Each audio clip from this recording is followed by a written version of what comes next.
an uneven pool across the worn linoleum floor of the kitchen. Detective Ezra Kingston carefully stepped over a broken glass, its shards glinting in the morning light filtering through the dirty curtains. Devin Ziegler's body lay at the base of the refrigerator, one arm twisted unnaturally, his eyes wide open as if in a final moment of surprise.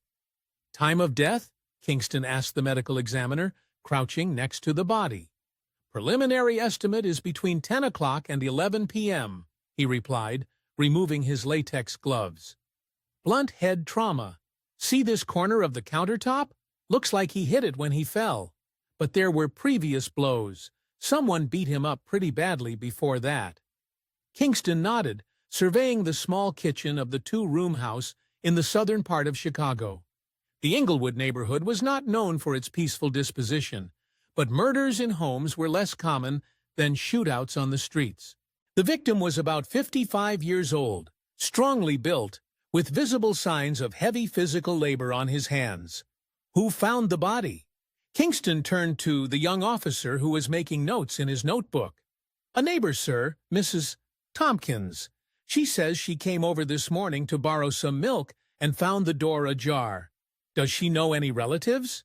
"A son. We've already called him," replied the officer, leafing through his notes. "Keenan Ziegler, 28 years old, lives alone 3 blocks away, works for some computer company downtown."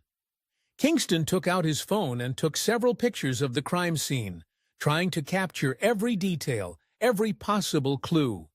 20 years on the force had taught him that it was often the little things that revealed the truth. "Detective, he's here," the same officer called after 15 minutes. A tall young man stood at the entrance to the house with a confused look on his face. He was dressed out of place, expensive jeans, designer sneakers, a thin cashmere sweater. The contrast with the dilapidated house was striking. "Mr. Ziegler?" Kingston approached him, extending his hand. "Detective Ezra Kingston. I'm very sorry." "What? What happened?" Keenan's voice trembled, his eyes darting between the detective's face and the yellow police tape blocking the entrance to the kitchen. "Where's my father?" "I'm afraid your father is dead," Kingston said, watching the young man's reaction. "There are signs of a violent death. I need to ask you a few questions." Keenan staggered, as if he had been struck. His clean-shaven face turned pale, his eyes filled with disbelief. "No, that's impossible. I spoke to him yesterday. He was "When exactly did you speak to your father?" Kingston asked quickly. "In the evening?" "Around 6. On the phone, Keenan ran a hand through his short hair. "I can't believe it. Who did this?" "That's what we're trying to find out." Kingston pointed to an old wicker chair on the porch. "Please sit down. Are you in any condition to answer questions?" Before Keenan could answer, a young woman ran up to the house. Her chestnut hair was pulled back in a messy bun, her dark skin contrasting with her bright red jacket. She looked to be about 24 years old. "Keenan!" she exclaimed, hugging the young man. "My God, what happened?" The neighbor called and said the police were here. "Tandy, Dad," was all Keenan could say before his voice broke. Detective Kingston cleared his throat delicately to get their attention. "You are?"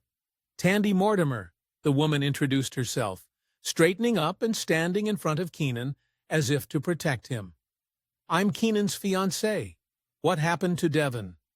"Mr. Ziegler Sr. was found dead this morning," Kingston said, noting the change in Tandy's reaction. Shock was evident, but there was no obvious grief.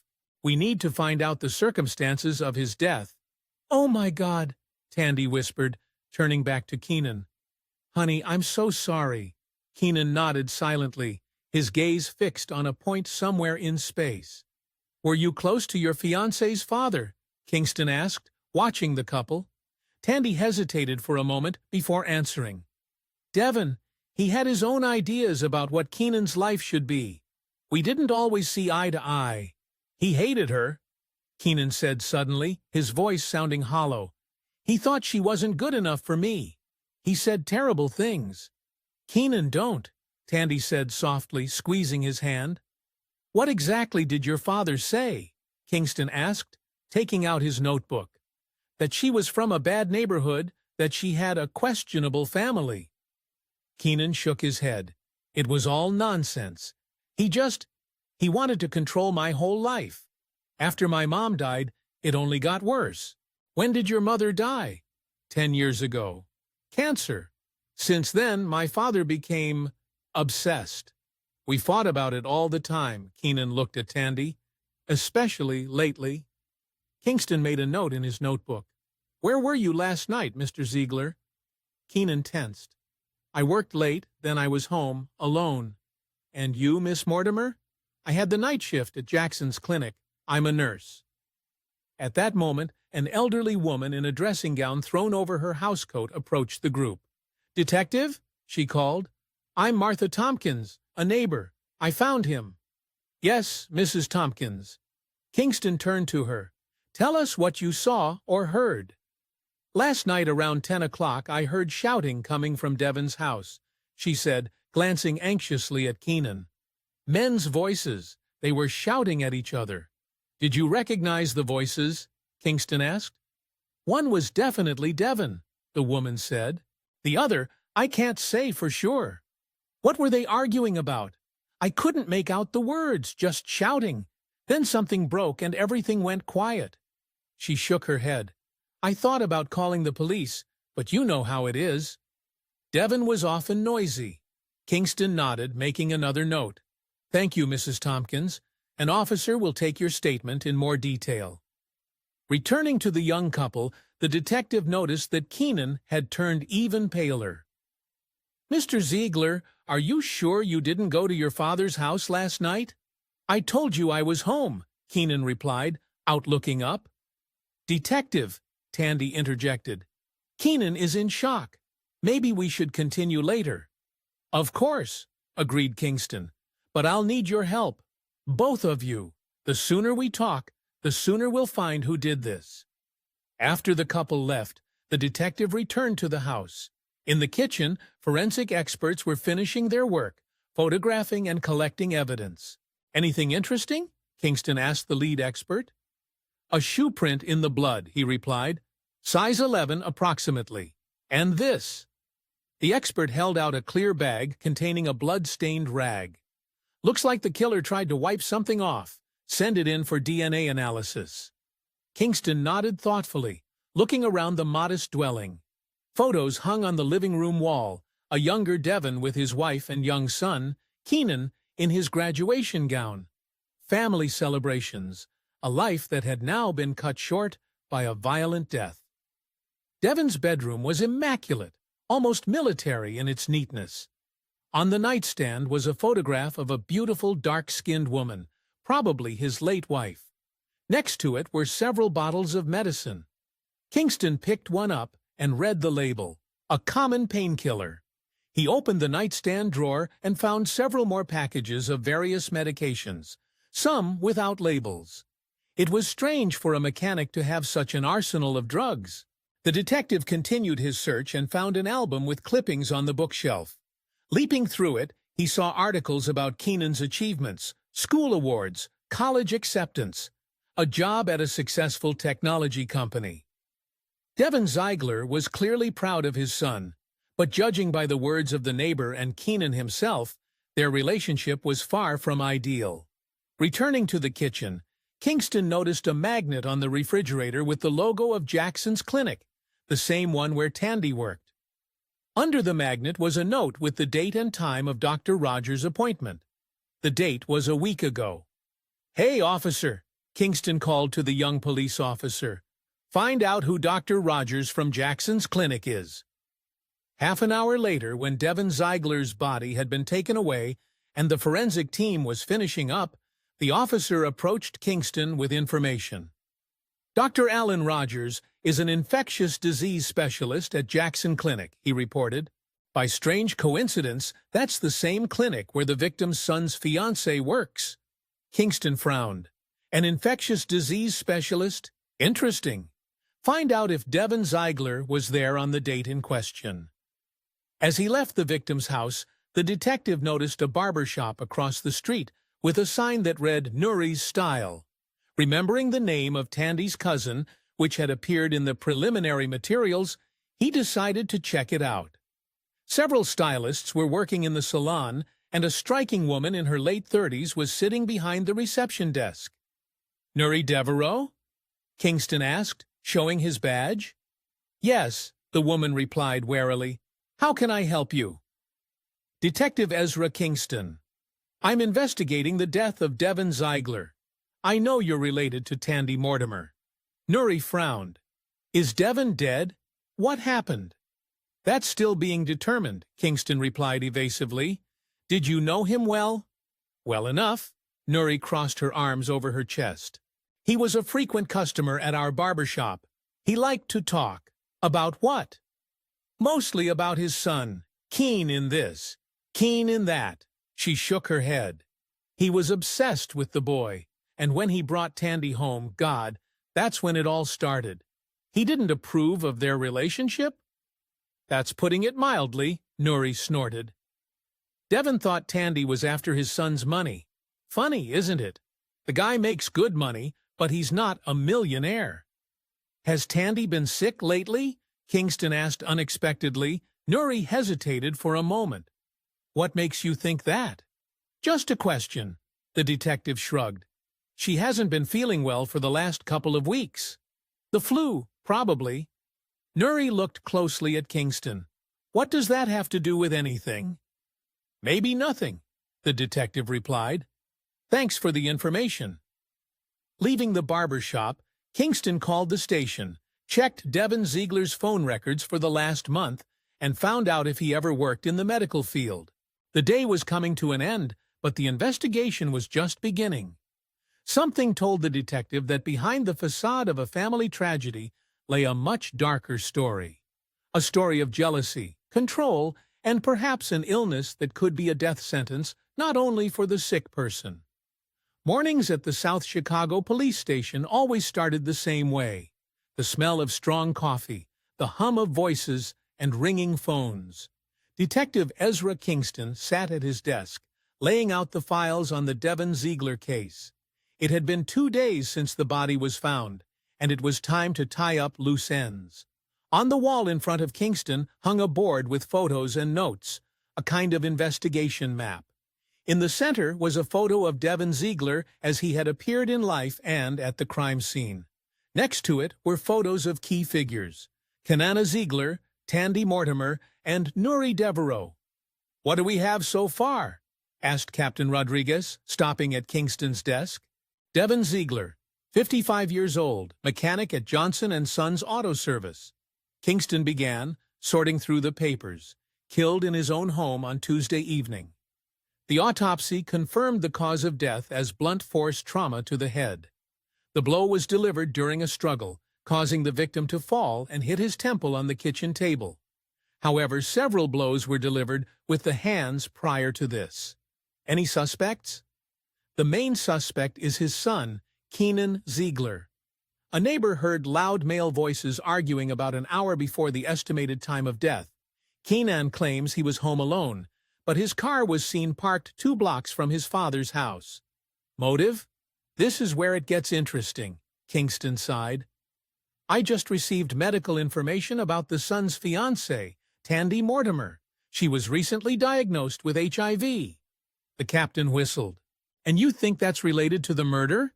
"I don't know yet, but it certainly adds a new twist to the case," Kingston said, standing up and pulling on his jacket.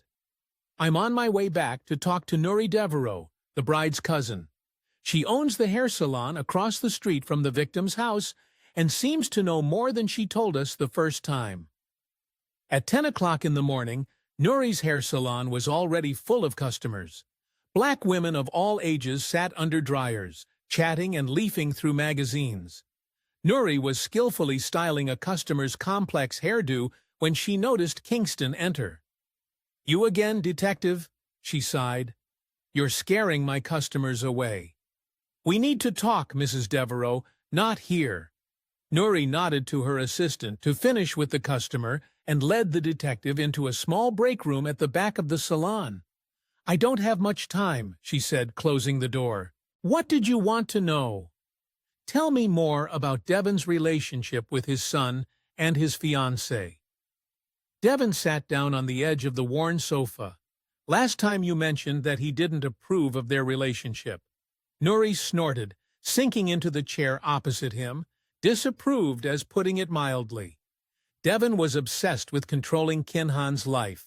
After his wife died, the boy became his whole world. He monitored his every move, chose his friends, his college, his job, and as long as Kinhan obeyed, everything was fine. And then Tandy came along. Exactly, Nuri nodded. My cousin is a strong girl, not the type to back down. Devin immediately realized that she would take his son away from him, and he hated her. What exactly did he do? He tried to turn Keenan against her. He spread rumors. He said terrible things. Nuri fell silent as if deciding whether to continue. Like what? That she had other men, that she only wanted his money. Typical nonsense from a father-in-law who wasn't ready to let his son go. She shook her head, but for the first time in his life, Keenan didn't listen. He and Tandy got engaged 3 months ago. How did Devin react? He threatened to disinherit his son. Ridiculous, isn't it? What inheritance? An old house in a beat-up Chevrolet? Nuri smiled bitterly. But it's not about the money. Devin couldn't accept losing his power. Kingston made a note in his notebook. What do you know about Tandy's recent illness? Nuri's face changed instantly. She tensed, her eyes narrowing. What exactly are you talking about? Miss Devereaux, I understand that Tandy Mortimer was recently diagnosed with HIV, Kingston said bluntly. Is this relevant to the investigation? Nuri was silent for a few seconds, then sighed heavily. Tandy found out about the diagnosis 2 weeks ago. She was in shock. She couldn't understand how she got infected. Nuri's voice trembled.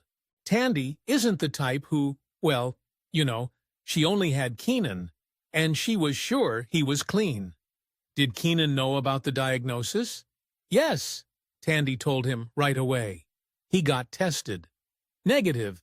Nuri leaned forward. You understand what that means? Either Tandy was cheating on him, or someone deliberately infected her some other way. Kingston finished for her. Do you have any idea who might have done this?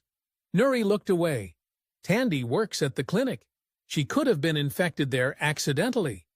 Do you believe that? She fell silent. Listen, I can't accuse someone without proof. This is a serious accusation. Devin Ziegler is dead, Miss Devereaux, and if his death is connected to Tandy's diagnosis, I need to know the whole truth. Nuri stood up and paced the small room. A week ago, Tandy told me something strange. She remembered that about a month ago, Devereaux had treated her and Keenan to homemade wine when they came over for dinner. Only she felt sick after 1 glass. She thought it was just a reaction to the alcohol, but now you suspect that Devereaux might have deliberately infected Tandy? It sounds crazy, doesn't it? Nuri laughed nervously. How would he have done that? Where would he have gotten infected blood? Did Devin have any connections to medical facilities? He recently took a part-time job as a cleaner at a clinic, the same one where Tandy works.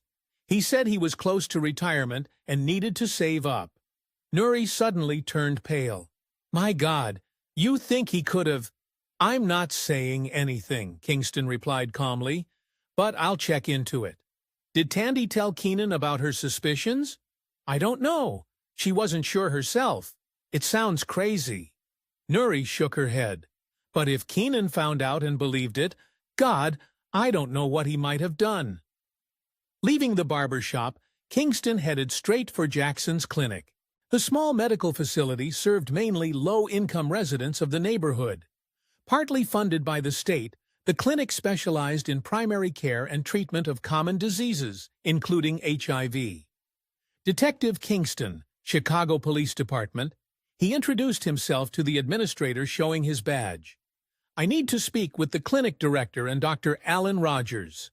15 minutes later, Kingston was sitting in the office of the clinic's director, Dr. Price, a thin man with tired eyes. "How can I help you, Detective?"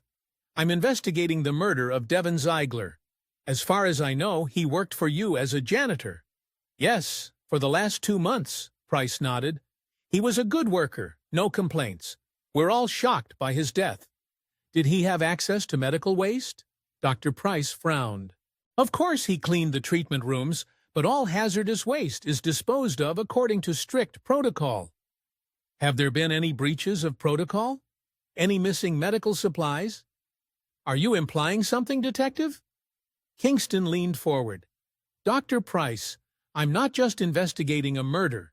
I have reason to believe that Devin Ziegler may have been involved in the deliberate infection of a person with HIV. The clinic director's face fell. "That's impossible. How could he?" "Do you check your blood supplies and samples? Do you keep records of all tests?" Price turned pale. "There was an incident a month ago. A blood sample from an HIV-positive patient went missing.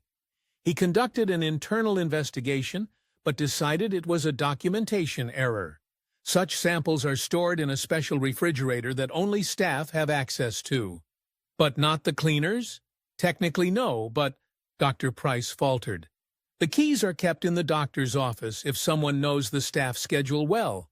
"I need records of Devin Ziegler's visit to Dr. Rogers 2 weeks ago," Kingston said, "and his complete schedule here." After obtaining the necessary documents, Kingston met with Dr. Alan Rogers, a tall, nervous man with a neatly trimmed beard. "Did Devin Ziegler consult with you about HIV infection?" the detective asked, after exchanging pleasantries. "I can't discuss the details of consultations," Rogers replied. "Patient confidentiality. Dr. Rogers, this is a murder investigation and a possible case of intentional infection. I can get a warrant, but that will take time, which we don't have." Rogers nodded reluctantly. "Yes, Devin came in for a consultation. He said he was concerned about his health. He asked questions about HIV transmission and how long the virus survives outside the body." "What specific questions?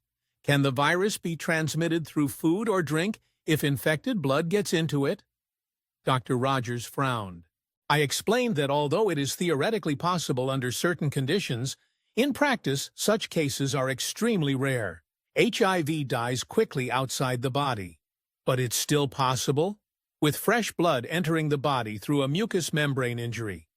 Yes, there is a risk, but I never thought that he—" Rogers fell silent, realizing where the detective was going with this. God, that's terrible.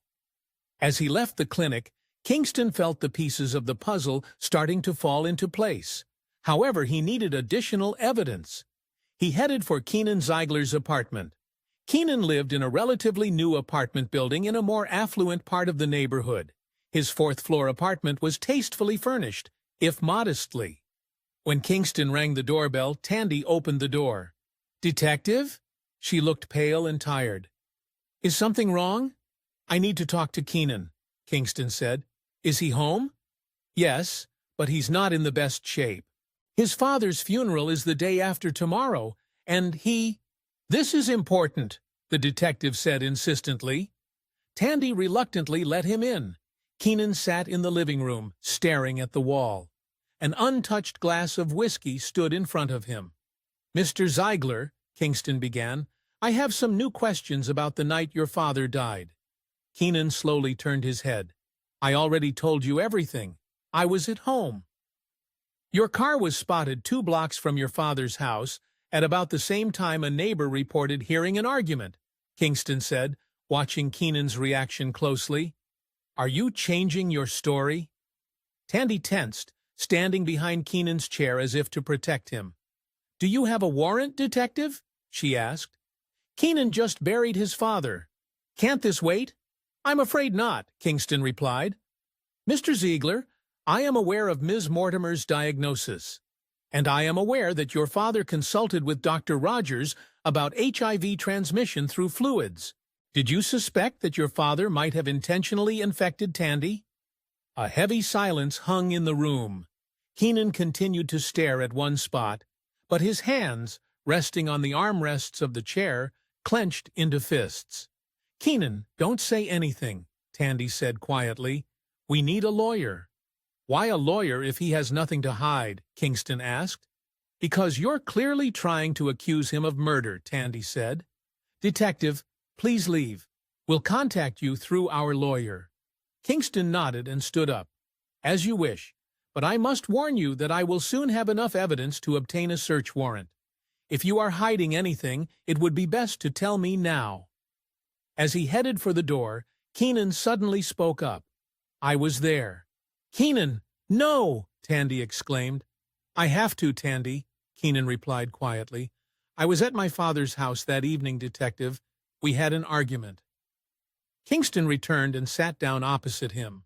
What was the argument about? "About Tandy. About her diagnosis," Keenan said, looking up with pain in his eyes. "I found out that my father was working part-time at the clinic where she works. It seemed strange to me. He'd never been interested in medicine. And all these questions about her health.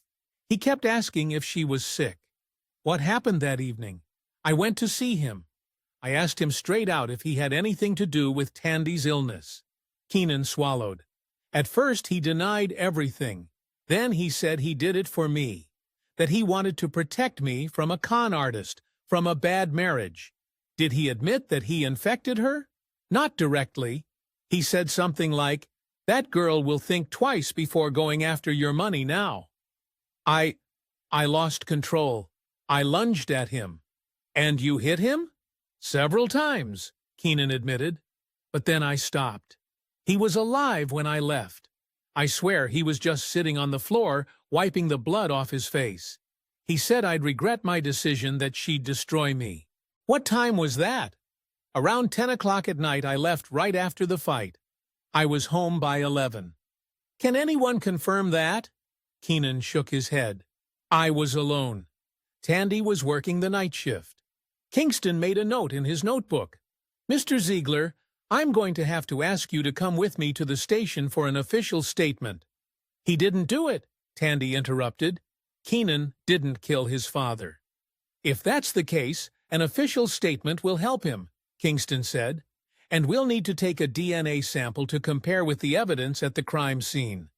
Keenan slowly stood up. "I'll go with you, Detective. I want this to be over." While Keenan was getting ready, Tandy took Kingston aside.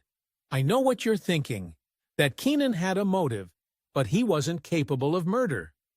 "Miss Mortimer, people are capable of many things when it comes to protecting their loved ones," Kingston replied quietly, "especially if someone has deliberately harmed them." Tears glistened in her eyes. Devin was a monster.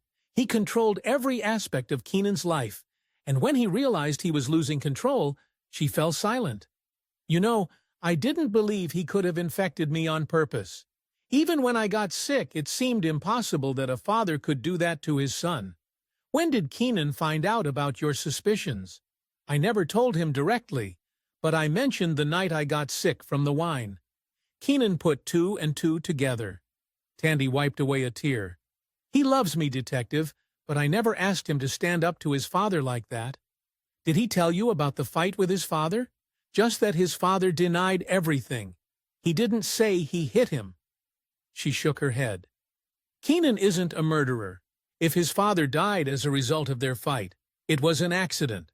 At the station, Keenan officially changed his statement. "Yes, he was at his father's house on the night of his death. Yes, they got into a fight after Devin indirectly admitted to deliberately infecting Tandy. But Keenan insisted that his father was alive when he left. He even shouted after me that I'd be back, that Tandy would leave me when she realized I was worthless without his support," Keenan said, staring at the table. "If I wanted to kill him, why would I leave him conscious?" The technical department reported that the bloodstains at the crime scene and on the clothes Keenan was wearing that evening, which he voluntarily handed over to the police, matched.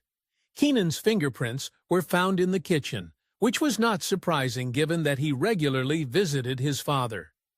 "I need Devin's HIV test results," Kingston told the lab technician after the interrogation. "And check if the virus strain matches Tandy Mortimer's. If it's positive."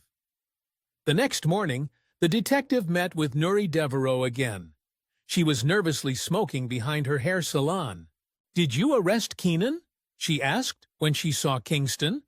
"Not yet. He gave a statement about the fight with his father, but he claims he didn't kill him." Nuri exhaled smoke. "Do you believe him?"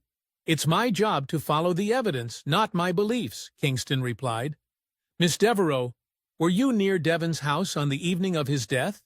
"What?" Nuri tensed. "Why are you asking?" "Because there was about an hour between Keenan's departure and Devin's estimated time of death. Someone else could have visited him during that time." "And you think it was me?" Nuri laughed, but her eyes remained serious. "Why would I kill an old man? Maybe to protect Tandy or to avenge her. You knew about her diagnosis. You could have guessed who was responsible." Nuri stubbed out her cigarette.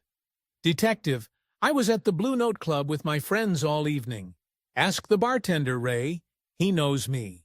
We were there from 9 until 2 in the morning." Kingston nodded, making a note. "I'll check it out. One more question. Did Tandy tell you about her suspicions about Devin before he died?"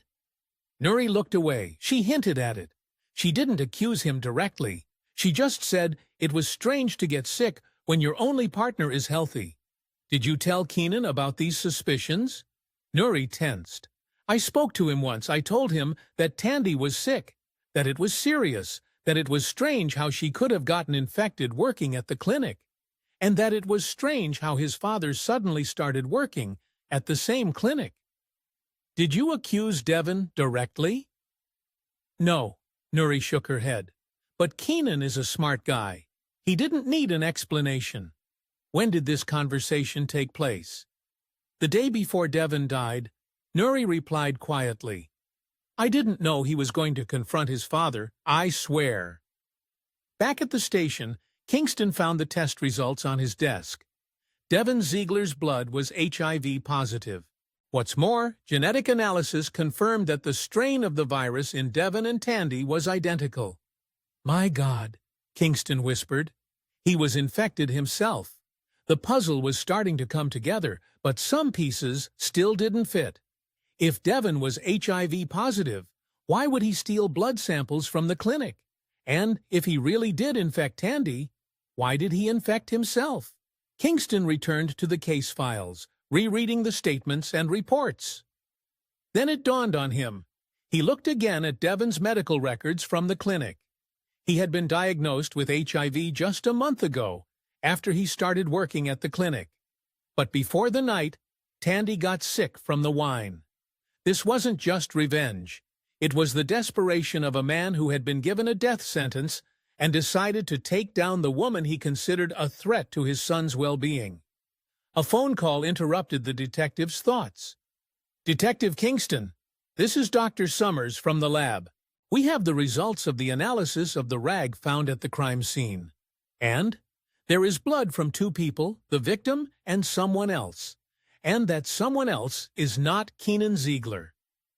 Kingston felt a chill run down his spine. "Are you sure?" "Absolutely. The DNA doesn't match. This person is a woman." Kingston slowly put down the phone, staring at the board with the case files. The photo of Tandy Mortimer seemed to be staring right at him. Coincidentally or not, she was working the night shift on the day of the murder, and she had the strongest motive for revenge. Style Nuri's hair salon was closed when Detective Kingston pulled up early in the morning. Nuri Devereaux sat on the steps, smoking a cigarette and glancing nervously at her watch. When she saw the detective, she slowly stood up, tossing her cigarette butt into a trash can. "I knew you'd come," she said without surprise, after that call from the lab. Kingston stopped a few steps away from her. "The blood on the rag found in Devin's house belongs to a woman, Miss Devereaux, and it's not Tandy's." Nuri smiled bitterly and joylessly. "It took you a while, Detective? Come in. No need for the neighbors to hear." She unlocked the door to the barber shop, and they went inside. Empty chairs, mirrors, and turned-off dryers created a ghostly atmosphere. Nuri turned on only the desk lamp at the reception desk, leaving most of the salon in semi-darkness. "I didn't kill him," Nuri said, sitting down on a high chair. "At least not directly." "But you were there," Kingston stated, after Keenan left. Nuri nodded. "Yes, I saw Keenan run out of his father's house. He was furious, Detective. I've never seen him so lost. I called him, but he didn't answer. So I decided to check what had happened myself." "And what did you find?" "Devin, he was sitting at the kitchen table wiping blood from his face. He was laughing. He said Keenan had finally shown his true colors." Nuri shook her head. "He was drunk and talkative." "What did you talk about? Tandy?" "About how she caught the disease." Nuri paused. "I asked him directly, 'Did you do this?' Do you know what he said?" "Of course I did. Who else would protect my boy from that whore?" Kingston made a note in his notebook. "Did he admit how he infected her?" "Not right away. First he bragged about how smart he was, how he planned everything." Nuri smiled bitterly. Then he said he found out about his diagnosis by accident. A routine checkup at the clinic. And suddenly, HIV. No symptoms, just a positive test result. When was that? A month before what happened to Tandy. Devin was in shock. He said he wanted to kill himself at first. Then he started working at the clinic, supposedly for extra money, but in reality... She fell silent. In reality, he was looking for a way to get revenge. Kingston finished for her. Yes, he decided that if he was going to die, he would take the woman who was destroying his son's life with him. His words? Not mine. Nuri grimaced. He stole a sample of his own blood from the lab. And then when Tandy and Keenan came home for dinner, he slipped his blood into Tandy's glass. Kingston froze, imagining the scene. "Are you sure?" "He told me himself." He laughed as he told me how Tandy tasted something strange, but drank the wine out of politeness. Nuri covered her face with her hands. I couldn't believe it. He spoke about it with such pride, as if he had accomplished something heroic. What happened next? I started yelling at him. I told him he was a monster, that he would kill Tandy, and he laughed and said, "At least I'll die thinking I saved my son." Nuri looked up at the detective. I hit him. Hard. He fell and hit his head on the edge of the table. But he got up. He kept mocking me. "And you hit him again?" Nuri shook her head. "No, I left. I swear he was alive when I left. He was staggering, but he was standing. He shouted after me, saying that I was just like Tandy, that we had both ruined his son. I just slammed the door and left." "What time was that?" "Around 11, maybe a little later. I went to Tandy's clinic to tell her everything, but I couldn't. She was already suffering. To know that you were deliberately infected?" Nuri fell silent. In the morning, I found out that Devon was dead. Kingston looked closely at the woman. "Why didn't you tell us right away?" "I was scared. I was there. My blood was probably left at the crime scene," she sighed. "And I wanted to protect Keenan and Tandy. They don't deserve what happened to them." "I need to verify your statement," said the detective, "and take a DNA sample for comparison." "I understand." Nuri nodded. "Do what you have to do." After talking to Nuri, Kingston went to the station, where a report from the medical clinic was waiting for him. After studying the documents, he found confirmation of Nuri's words. Devin Ziegler had indeed tested positive for HIV a month before Tandy's alleged infection. And sure enough, he had applied for a job at the clinic on the same day. Another piece of evidence, surveillance footage from the lab, showed Devin entering the biological sample storage room after his shift ended. The next day, a record appeared in the logbook indicating that a blood sample was missing, his own. Kingston gathered all the case files and went to the holding cell where Devin Ziegler was being held. The young man looked exhausted, his eyes red from lack of sleep, and his hands trembling nervously. "Detective," he nodded wearily. "Mr. Ziegler, I have new information," Kingston said, sitting down opposite him. Nuri Devereaux was at your father's house after you left. She confirms that Devin was alive when she left. Kenan blinked in confusion. Nuri, what was she doing there? The same thing you were, demanding answers. Kingston opened the folder of documents. I have proof that your father did infect Tandy with HIV, intentionally using his own blood. God, Kenan whispered, clutching his head in his hands. I knew, but to hear it confirmed. I need to know the whole truth about that night, Mr. Ziegler, Kingston said firmly. What happened after you found out what your father had done? Kenan was silent for a long time, then slowly raised his eyes. You won't believe me, detective, try me. I didn't kill him, Kenan said quietly. Although I wanted to, God, how I wanted to, tell me everything from the beginning. Kenan took a deep breath and began to speak. It all started with a simple suspicion. Tandy got sick, and the doctors diagnosed her with HIV. I got tested. Negative. It didn't make sense. We'd been together for 2 years, and neither of us had any other partners. Tandy didn't use drugs or get any untested tattoos. How could she have gotten it? When did you start suspecting your father? Not right away. At first, I thought she might have gotten it at work, an accidental needle stick or something like that. But then, Kenan fell silent. Nuri hinted that my father was acting strangely. He got a job at the same clinic where Tandy worked. He started asking questions about her health. And you decided to confront him? Yes.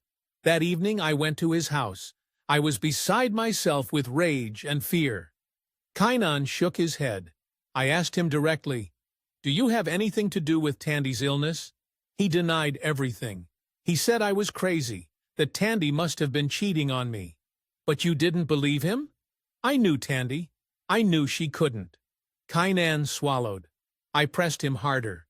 I told him I knew about his work at the clinic, about his visits to the doctor, and then he confessed. What exactly did he say? Yes, I did it, and I'd do it again. That's what he said. Kenan's voice faltered. He said she was ruining my life, that I could find someone better from a decent family. And then he said it didn't matter anymore because he was sick, that he was dying and wanted to make sure he didn't die for nothing. Did you hit him? Yes, several times. He didn't fight back. He just kept saying horrible things about Tandy, about how I was an ungrateful son, that he always wanted the best for me. Kenan closed his eyes. I stopped when he started bleeding from his nose. I was scared I was going to kill him, although part of me wanted to. What happened next? I left. I just turned around and walked out before I did something irreparable. He yelled after me that I'd come back, that Tandy would leave me when she realized I was nothing without him. Kenan opened his eyes. I was home by 11. I didn't leave until morning, I swear. Kingston watched Kenan closely, trying to detect the slightest sign of a lie. But all he saw was pain and sincerity. In the morning you found out about your father's death. Yes. A neighbor called. Kenan shook his head. I was in shock. Part of me felt relieved. And that's terrible, isn't it? Feeling relief at the death of your own father. Did you tell Tandy about your father's confession? No, I couldn't. How could I tell her that my own father? He fell silent. She was already suffering. Why add to that? Kingston nodded, making his final notes. Mr. Ziegler, the autopsy results confirm your version of events. Your father was alive after you left. The blood on the rag found at the crime scene belongs to Nuri Devereaux, who admitted to hitting him but claims he was alive when she left. Then who? The medical examiner believes that the cause of death was not a single blow, but a combination of injuries. Your father was injured by you, then by Miss Devereaux. He may have fallen again after she left. Kingston closed the folder. Given all the circumstances, the prosecutor may consider manslaughter, or even accidental death. Kenan stared silently at his hands, as if he could see blood on them. What happens now? You will remain in custody until charges are filed. Given the new evidence and mitigating circumstances, You have a chance of getting probation, Kingston said. It's important that you voluntarily admitted to fighting with your father. What about Tandy? Keenan asked quietly. Does she know? Yes, Nuri told her everything. Kingston paused. She's waiting outside. She wants to see you. When Tandy entered the visiting room, Keenan could barely hold back his tears. She looked pale and exhausted, but her eyes were filled with determination. I know everything, she said, sitting down across from him. About what your father did, and about how you tried to protect me. I'm sorry, Keenan whispered. I should have figured it out sooner. I should have stopped him. It's not your fault, Tandy said, reaching across the table and touching his fingers. None of us is to blame, only him.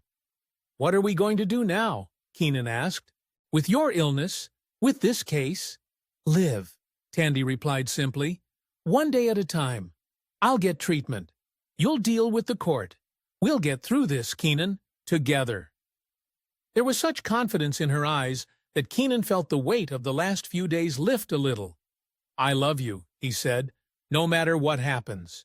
And I love you. 2 weeks later, the court handed down its verdict. Devin Ziegler received a suspended sentence for assault, resulting in manslaughter with mitigating circumstances. Given his father's lack of a criminal record and the nature of the crime, the court showed leniency. Detective Kingston stood at the entrance to the courthouse, watching Keenan and Tandy walk down the steps, holding hands. Next to them was Nuri, who had been given community service for concealing information about the crime. Do you think justice has been served, Detective? Asked Captain Rodriguez, who had approached them. Kingston shook his head slowly. I'm not sure there can be any justice in this case, Captain. Devin Ziegler was sick in body and soul. His obsession with controlling his son, his fear of losing the last thing he had left. That doesn't excuse his actions, but it helps to understand them. And the young people? What do you think will happen to them? Kingston watched the three of them get into the car. Tandy was saying something, and Keenan smiled faintly for the first time since they had met. They have a long road ahead of them. Living with HIV in our society isn't easy, especially in neighborhoods like theirs. Prejudice, fear, lack of information, he sighed, but they have a chance, and they have each other. You're a philosopher, Kingston, the captain smiled. Let's go.